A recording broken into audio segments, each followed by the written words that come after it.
जानते हैं कि सेंट पीटर्सबर्ग के कैफे में आखिर हुआ क्या था। दरअसल रूस के सेंट पीटर्सबर्ग में एक हाई प्रोफाइल कैफे है जिसमें धमाका होता है। धमाके की जो तस्वीरें हैं वो भी हमने आपको दिखाई। ब्लास्ट हुआ, इस ब्लास्ट में पुतिन के कट्टर समर्थक व्लादिमीर तातर्स्की की मौत हो जाती है और उस मौत के बाद में यहाँ पर हड़कंप मच जाता है। दरअसल ये जो कैफे था, उस कैफे में व्लादिमीर तातर्स्की के साथ में करीब 50 लोग मौजूद थे जब ये धमाका हुआ।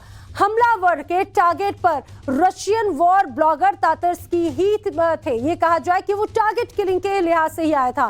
पीटर्सबर्ग कैफे ब्लास्ट में 30 से ज्यादा लोग घायल हुए हैं और तातर्स्की की इस हमले में मौत हो चुकी है।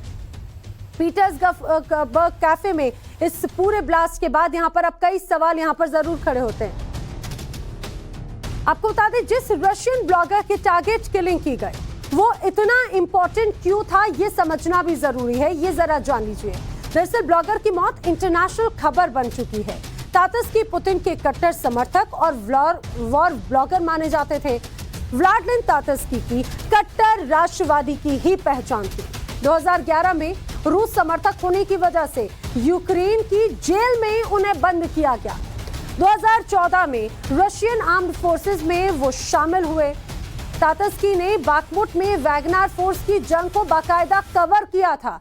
इस पूरे वॉर फ्रंट के बीच में फ्रंट लाइन से रिपोर्टिंग के लिए वो फेमस हुए। सोशल मीडिया पर उनकी पॉपुलैरिटी देखते ही देखते बढ़ती चली गई और उनके फॉलोअर्स की लिस्ट 5 लाख से ज्यादा पहुंच गई। इसीलिए अपने लिहाज से अपने आप में ये बहुत इंपॉर्टेंट अब तातर्स्की की टारगेट किलिंग हो जाती है। कई सवाल खड़े होते हैं, जानने की कोशिश करेंगे। मेरे साथ में जो खास मेहमान हैं, defence expert retired major general AK Shivaji मेरे साथ में जुड़े हैं।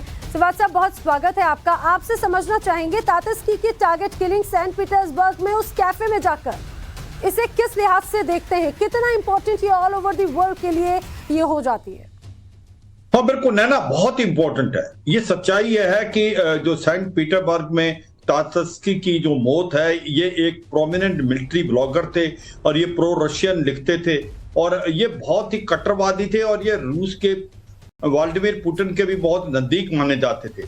इनकी टारगेटेड किलिंग करना, वो भी एक कैफे में, ये एक बड़ा अचंभे वाली बात है। कहीं ना कहीं ऐसा लगता है कि अब जो यूक्रेन के एक प्रकार से खुफिया लोग हैं वो काम कर रहे हैं। हो सकता है CIA का भी इसके अंदर हाथ हो, मगर ये सच्चाई है कि ये एक बहुत बड़ा सेटबैक है पुतिन के लिए।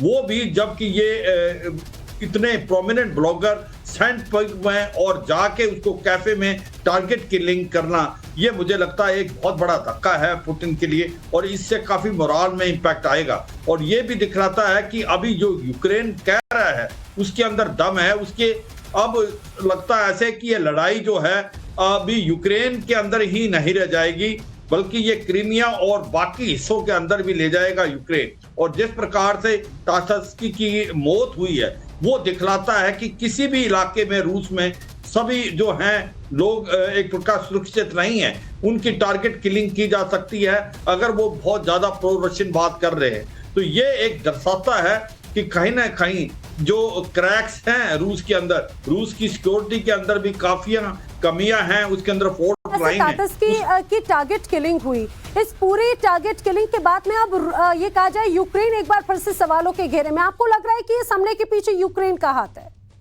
हाँ, हो सकता है, इसमें कोई शक नहीं, क्योंकि तातर्स्की जो थे एक प्रोमिनेंट मिलिट्री ब्लॉगर थे, एक कट्टरवादी थे, रूस के बारे में लिखते थे। तो यूक्रेन का हाथ तो इसका जरूरी होगा।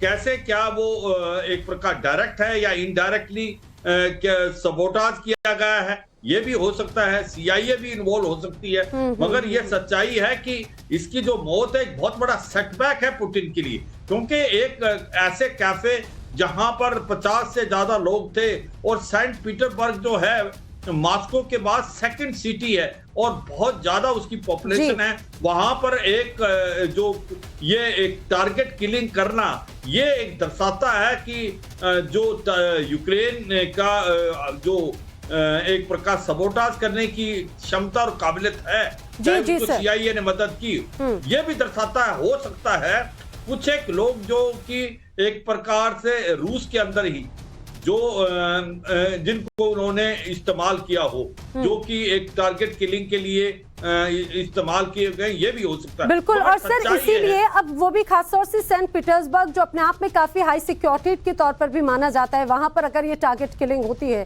तो अपने आप में कई सवाल खड़े होते हैं। इस बीच आपको बता दें, जब ये पूरा ब्लास्ट हुआ, ब्लास्ट के बाद एक संदिग्ध महिला की तलाश अब कर रही है रूसी पुलिस। महिला ने दरअसल तातस्की को ट्रॉफी दी थी, बताया जा रहा है। ट्रॉफी में ही विस्फोटक और टाइम बम उसमें लगा हुआ था, उसी में ही, उस ट्रॉफी में ही विस्फोटक और टाइम बम लोडेड था। ट्रॉफी देने के मात्र 5 मिनट के बाद में धमाका हो जाता है।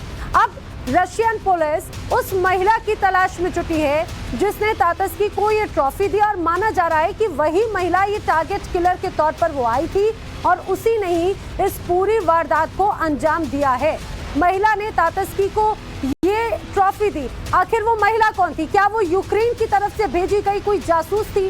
क्या यूक्रेन की तरफ से भेजी गई वो टारगेट किलर थी, या फिर यूक्रेन के अलावा किसी और देश की तरफ से? जैसा हमारे जो डिफेंस एक्सपर्ट है वो भी बता रहे हैं कि यूक्रेन के अलावा इस हमले के पीछे कई अन्य देश के भी नाम शामिल हो सकते हैं।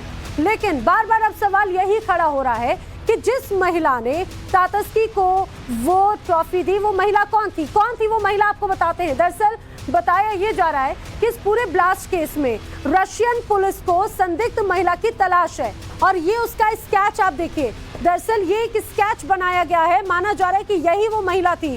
सेंट पीटर्सबर्ग कैफे में एक महिला ने तातस्की को ट्रॉफी दी, और वो महिला का जो लुक है वो इस तरह का है, हूबहू।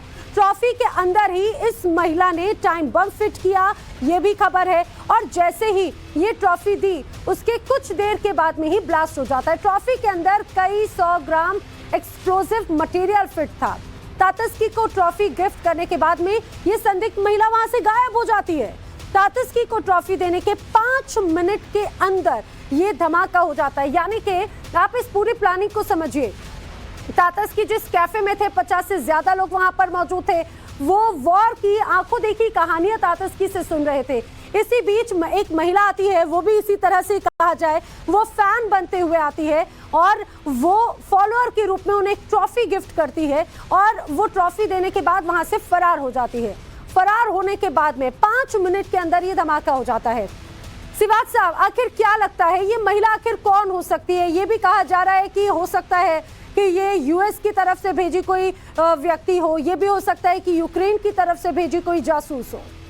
हाँ बिल्कुल, देखो सच्चाई है इसके अंदर, कई पहलू हैं, और ये सच्चाई है कि तातस्की को एक टारगेट किलिंग से मारा गया है, और ये स्पाई ऑपरेशन है। और ये एक प्रकार से, क्या ये यूक्रेन ने स्पाई भेजा है, या क्या CIA ने भेजा है, या अमेरिका की और किसी दल ने भेजा है, मगर ये सच्चाई है कि ये एक बहुत बड़ा सेटबैक है। और ये जिस प्रकार से ये पूरा ऑपरेशन को अंजाम दिया गया कि ये महिला आती है, तातस्की को एक ट्रॉफी देती है जिसके अंदर टाइम बम है, और वो 5 मिनट के अंदर टाइम बम जो है अपना काम पूरा कर देता है, और ये महिला वहां गायब हो जाती है। तो ये महिला हो सकती है रशियन भी हो, और रशियन जो है वो भी लोग के अंदर एक प्रकार से काफी आक्रोश है इस लड़ाई को लेके। तो ये सच्चाई है कि अब रूस के कोई भी हिस्सा जो है सेफ नहीं है। जो पुतिन कह रहे थे कि ये लड़ाई यूक्रेन में हो रही है, अब मुझे लगता है ये लड़ाई जो है रूस के अंदर भी चली जाएगी।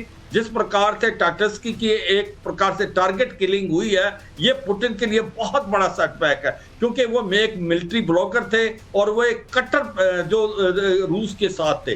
तो ऐसे में इसका एक टारगेट किलिंग करना, हो सकता है ये रशियन वुमन ही हो, इसको हायर कर लिया हो, इसको पैसा दिया हो और इसने ये कार्रवाई की। मगर वाकई ये एक बहुत बड़ा सेटबैक है, वो भी सेंट पीटर्सबर्ग जो कि सेकंड मोस्ट पॉपुलेटेड टाउन है, सेकंड लार्जेस्ट टाउन है मॉस्को के बाद, वहां पर ऐसा होना, और जहां 50 लोग भी थे और महिला ने ट्रॉफी दिया, टाइम बम फिक्स किया और उसके बाद गायब हो गया, तो ये मुझे लगता है एक बहुत बड़ा सेटबैक है। और सर, और क्योंकि तातस्की वॉर फ्रंट से हर तस्वीर दिखाते रहे हैं जो ये कहा जाए कि वो रूस का गुणगान करते रहे हैं, और बहुत लंबे समय से तातस्की एक तरह से टारगेट पर रहे भी हैं। सर, इसी बीच एक जो बड़ी खबर अपने दर्शकों को बता दें। बड़ी खबर दरअसल ये है कि अमेरिकन जैवलिन से यूक्रेन का अटैक देखने को मिला है। यूक्रेन ने दरअसल रशियन बैटल टैंक को उड़ा दिया है। एंटी टैंक गाइडेड मिसाइल से रूस पर अटैक किए जाने की तस्वीर सामने आई है। तस्वीर आपके सामने देखिए किस तरह से यहाँ पर ये अटैक को अंजाम दिया गया। ये अमेरिकन जेवलिन से यूक्रेन ने अटैक को अंजाम दिया है और रशियन बैटल टैंक उड़ाया। दूर तक इसका इम्पैक्ट नजर आता है। देखिए ये आपको सैटेलाइट इमेजेस दिखा रहे हैं, वीडियो देखिए जरा, ड्रोन से ली गई तस्वीर।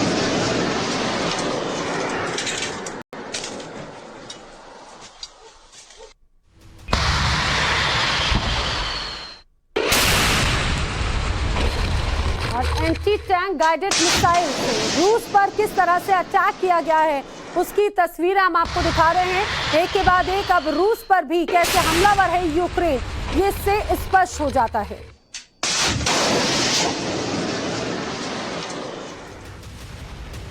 एक तरफ सेंट पीटर्सबर्ग में एक शख्स पर अगर अटैक होता है, टारगेट किलिंग का मामला सामने आता है। इसी बीच एक बड़ी खबर यह है कि यूएस नागरिकों को तुरंत रूस छोड़ने की सलाह दी गई है। जी अमेरिका की तरफ से एक एडवाइजरी जारी की गई है, अमेरिका की नागरिकों के लिए एडवाइजरी है और यूएस नागरिकों को तुरंत रूस छोड़ने के लिए कहा गया है। अपने आप में ये बड़ी बात हो जाती है। आपको बता दें जिस तरह से एक के बाद एक अलग अलग जो तस्वीरें नजर आती हैं, अब रूस की तरफ से ये वार्निंग दी गई है। वार्निंग में क्या है, अमेरिकी नागरिक रूस छोड़े ये कहा गया है। अमेरिका ने रूस में अपने नागरिकों को एडवाइजरी जारी करके कहा है कि जितना जल्दी हो सके वो रूस की सीमा से बाहर चले जाएं। आपको बता दें कि रूस में भी बहुत बड़ी संख्या है जहां पर अमेरिकी नागरिक रहते हैं, लेकिन अब रूस में रहने वाले अमेरिकी नागरिकों के लिए क्या वार्निंग है अमेरिकी नागरिकों के लिए? रूस छोड़े। अमेरिका ने रूस को अपने नागरिकों को एडवाइजरी जारी करते हुए कहा है अमेरिकी नागरिकों को तुरंत रूस छोड़ देने के निर्देश दिए गए हैं। वॉल स्ट्रीट जर्नल पत्रकार की गिरफ्तारी हुई है और उसके बाद में यूएस का ये सीधे सीधे निर्देश है। रूस ने जासूसी के आरोप में दरअसल एक पत्रकार को अरेस्ट किया है और उस गिरफ्तारी के बाद में ये वार्निंग अब जारी की है अपने नागरिकों के लिए। रूस का आरोप है कि पत्रकार के संदिग्ध डॉक्यूमेंट्स मिले हैं। रूस की अदालत ने पत्रकार को 29 मई तक के लिए दरअसल हिरासत में भेज दिया है और अब अमेरिका ने रूस में अपने नागरिकों को सीधे सीधे आगाह कर दिया है। दरअसल एक महिला पत्रकार को अरेस्ट रूस की तरफ से किया गया और बताया जा रहा है कि ये जो महिला पत्रकार है ये यूएस के निर्देश है।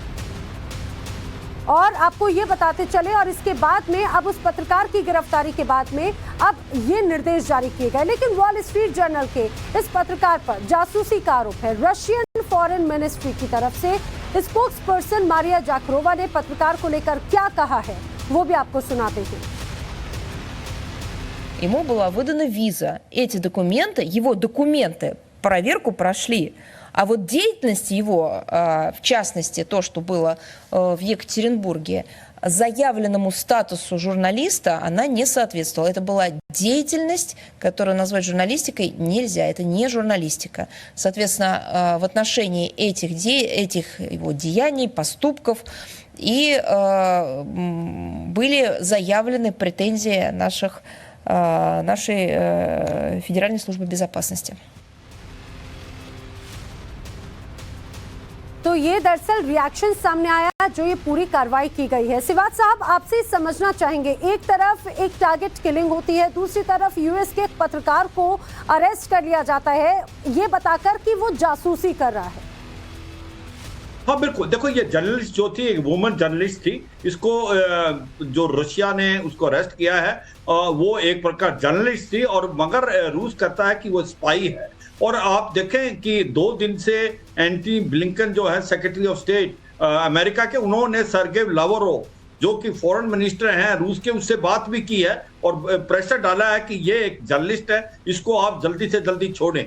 मगर रूस का जो एक प्रकार से बर्ताव दूसरा है, वो बार बार कह रहे हैं ये जर्नलिस्ट नहीं है, ये एक स्पाई है। तो ये चलता रहेगा। अभी हो क्या रहा है, जिस प्रकार से रिलेशन खराब हो गए हैं, जिस प्रकार से ये एक प्रकार से मिलिट्री ब्लॉगर को मारा गया टाटास्की को, और ये एक वुमन जर्नलिस्ट को अभी स्पाई के तौर पर पकड़ा गया है, तो मुझे लगता है कि रूस और अमेरिका की जो रिलेशन है उसके अंदर काफी खटास आएगा। और ऐसे में इसीलिए अमेरिका ने एक प्रकार एडवाइजरी जारी की है कि अपने जो नागरिकों को जल्दी से जल्दी छोड़ दे। उनको लगता है, हो सकता है ये कोई ना कोई एक्शन जो उनके नागरिक हैं उनके ऊपर रशिया ले ले या उनके लोग ले लें, क्योंकि अभी बहुत ज्यादा आक्रोश आएगा जिस प्रकार से टाटर्स्की को मारा गया है टारगेट किलिंग करके सेंट पीटरबर्ग में, तो ये एडवाइजरी प्रिकॉशनरी ली गई है अमेरिका के द्वारा। और इससे एक ही चीज जाहिर होती है कि आने वाले समय में अमेरिका और रूस के रिलेशनों में काफी गिरावट आने वाली है। और सर ये इसी वार्निंग से वो स्पष्ट हो भी जाता है, जिस तरह से रूस के लिए, रूस में जो अमेरिकी नागरिक हैं उन सभी के लिए अभी एडवाइजरी जारी करने के बाद में स्पष्ट हो जाता है। इसी बीच अगर यूक्रेन की बात की जाए तो यूक्रेन अपने आप को और भी ज्यादा मजबूत कर रहा है। अब यूक्रेन के पास तबाही के नए हथियार आ रहे हैं। यूक्रेन की सेना को स्मार्ट बम मिले हैं। और ये स्मार्ट बम कैसे हैं? दरअसल ये 200 से 907 किलो तक के बम हैं, बताया जा रहा है, जिनका अब ट्रायल भी शुरू हो चुका है यूक्रेन के स्मार्ट बम से। ये ट्रायल भी अब यूक्रेन में देखने को मिल रहा है और ये बताया जा रहा है कि ये पलक झपकते ही अपने टारगेट को पूरी तरह से नेस्तनाबूद करने में कामयाब रहेंगे। आपको बता दें, ये जो स्मार्ट बम है, ये इनकी खासियत यही है कि पलक झपकते ही अपने टारगेट को कैसे उसको खत्म कर सकते हैं। ट्रायल की तस्वीर आप देखिए, ये तस्वीरें सामने आई हैं और देखते पल भर के अंदर, चंद सेकंड्स में, कहा जाए नैनो सेकंड में, सिर्फ और सिर्फ धमाका ही है। आपको बता दें, एक बम पहला जो है वो 200 किलो का और दूसरा 907 किलो का। आप ये समझिए इनकी क्षमता कितनी ज्यादा है। जिस इलाके को टारगेट करें, आप देख रहे हैं पूरे इलाके में सिर्फ और सिर्फ आपको धुएं का गुबार नजर आता है। चाहे गाड़ी हो, उसकी गाड़ी में धमाके के बाद में पूरा इलाका यहाँ पर ऐसे मानो कि भूकंप आ गया हो। वैसे ही अब ये जो दूसरी तस्वीर आप देख रहे हैं, आपको बम ब्लास्ट होते ही यहाँ पर कैसे सिर्फ और सिर्फ आग की लपटें और धुएं का गुबार नजर आ रहा है। और ये देखिए, ये यानी कि एक टारगेट को पूरी तरह से ध्वस्त करने में कामयाब है। इसी बीच यूक्रेन के ग्लेडा शहर पर अग्नि वर्षा की गई है। जी हाँ, फास्फोरस बम का इस्तेमाल किया गया है। रूस ने विस्फोटक में फास्फोरस का यूज किया। इसके पहले भी इस तरह से ऐसे ही इस्तेमाल किए जाने की तस्वीर सामने आई और अब जरा आपको तस्वीरें भी दिखाएंगे किस तरह से यहाँ पर इस फास्फोरस बम से अग्नि वर्षा की गई। आपको याद होगा कुछ समय पहले भी आसमान से ऐसे ही अग्नि वर्षा की तस्वीर यूक्रेन के अलग अलग शहरों में नजर आई थी। अब यूक्रेन के उग्लेदेक शहर में किस तरह से आपको आसमान से यहाँ पर ऐसा लगेगा कि शायद आतिशबाजी आसमान से धरती की तरफ हो रही है, लेकिन ये जानलेवा बम है, ये जानलेवा अटैक है रूस की तरफ से किया हुआ। देखिए जरा, आपको दूर से ऐसा लगेगा शायद ये आतिशबाजी है, लेकिन आतिशबाजी नहीं बल्कि फास्फोरस बम है। आसमान से अग्नि वर्षा की तस्वीर आपको चारों तरफ सिर्फ और सिर्फ जो चिंगारी नजर आ रही है, दरअसल ये जानलेवा बम है। फास्फोरस अपने आप में बहुत घातक ही माना जाता है। जब यहाँ पर ये आसमान से किस तरह से अग्नि वर्षा की तस्वीर नजर आई है, ये अपने आप में हैरान कर देने वाली तस्वीर है। देखिए जरा,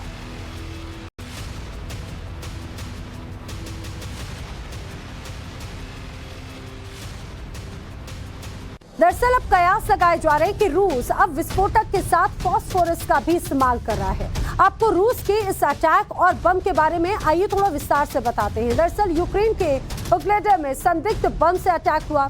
रशियन आर्मी ने यूक्रेनी पोजीशंस को अपना टारगेट पर लिया। रशियन अटैक के बाद में आसमान में अग्नि वर्षा नजर आई। काफी देर तक आसमान में विस्फोट के बाद में चिंगारियां भी गिरी हैं। बताया जा रहा है गन पाउडर में फास्फोरस के इस्तेमाल का शक है।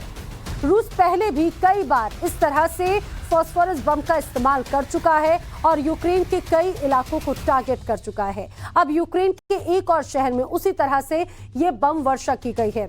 हमारे साथ में डिफेंस एक्सपर्ट सिवाज साहब लगातार मौजूद हैं।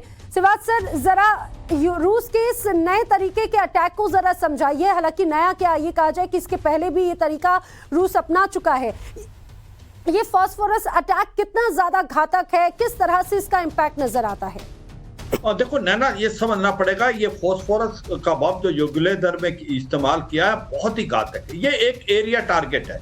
ये अगर आप देखें अभी जो आप उसकी फोटोग्राफ दिखा रहे हैं व्यूअर्स को, ये आसमान की आग की लपटों से और ये चारों तरफ फैल जाती है। तो इसका मतलब ये पिन पॉइंट नहीं, ये ज्यादा इलाके को जल्दी घेरता है और पूरे इलाके को नष्ट कर देता है और वहां से ऑक्सीजन को सक कर देता है और एक प्रकार आग लगा देता है। तो ये जो है बहुत ही ज्यादा घातक है। इसके अंदर ज्यादा कैजुअलिटी होती हैं और ये एरिया टारगेट है। एक बम से काफी नुकसान हो सकता है। तो यह सच्चाई है कि कहीं ना कहीं रूस इसका इस्तेमाल कर रहा है, क्योंकि रूस की प्रॉब्लम क्या है, उसके पास हथियारों की, अम्यूनिशन की बहुत बड़ी कमी आ गई। अकेला 1 साल से ज्यादा लड़ रहा है, उसको हथियार ज्यादा मिल नहीं रहे। शाही ड्रोन मिले ईरान से, नॉर्थ कोरिया से, कुछ एक वेपन अम्यूनिशन मिले हैं। चीन खुल के नहीं आया है, चीन ने उसको अभी तक हथियार नहीं दिए हैं, क्योंकि चीन एक चालाक देश है। उसको मालूम है अगर वो हथियार देगा उसके ऊपर इकोनॉमिक सैंक्शन लग जाएंगे। यूरोप और अमेरिका के, उनके साथ उसका $3 ट्रिलियन का ट्रेड है, उसकी कंपनियां काम कर रही वहां। तो ऐसे में जो रूस है अब ऐसे बम का इस्तेमाल कर रहा है कि जो एक बम से ज्यादा कैजुअलिटी हो, जिससे पूरे इलाके में आग लग जाए, और एरिया टारगेट, ज्यादा इलाका ज्यादा कैजुअलिटी, और एक प्रकार से मौत का ये मैं कहता हूं एक गंगारा है जो बिल्कुल सर, यानी कि इस अटैक के बाद में किसी को संभलने तक का मौका नहीं मिलता। वही अब टैक्टिक जो है वो रूस अपना रहा है।